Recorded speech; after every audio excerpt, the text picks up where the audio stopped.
السلام علیکم وعلیکم السلام ورحمۃ اللہ وبرکاتہ۔ مفتی صاحب، ایک فرم میں جیسے کام کرتے ہیں تو مختلف مذاہب کے لوگ وہاں پہ ہوتے ہیں، تو ان سے دعا سلام ہوتی ہے، تو ان کو سلام کرنا کیسا ہے یا ان کے سلام کا جواب دینا کیسا؟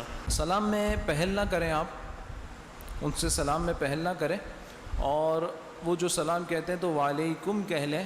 اور اگر بعض اوقات ایسا معاملہ بھی ہوتا ہے کہ لوگ سننے والے جو ہے نا وہ فوراً، اس لیے کہ ہمارے اہل سنت کے اندر تو جو ہے نا تھوڑا سا کسل بہت ہے، سستی بہت ہے۔ ہم اپنے بچوں کی وہ تربیت نہیں کرتے اپنے عقیدے اور اپنے مذہب کے حساب سے جتنی یہ اقلیت والے لوگ کرتے ہیں۔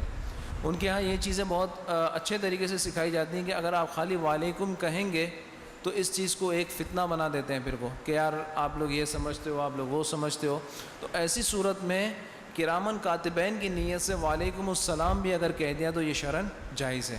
یہاں تک کہ اگر سلام میں ابتدا بھی اگر فرشتوں کی نیت سے کی تو بھی جائز ہے۔ کسی غیر مسلم کو، بد مذہب کو سلام میں ابتدا پہلے تو کوشش کرے کہ نہ کرے، اور اگر کوئی ایسے فتنے کا اندیشہ ہو کہ اگر نہیں کرتا تو کوئی دوسرا نقصان اس کو پہنچنے کا اندیشہ ہے، تو ایسی صورت میں فرشتوں کی نیت سے سلام کرے اور فرشتوں کی نیت سے ہی سلام کا جواب دے۔ واللہ تعالی اعلم۔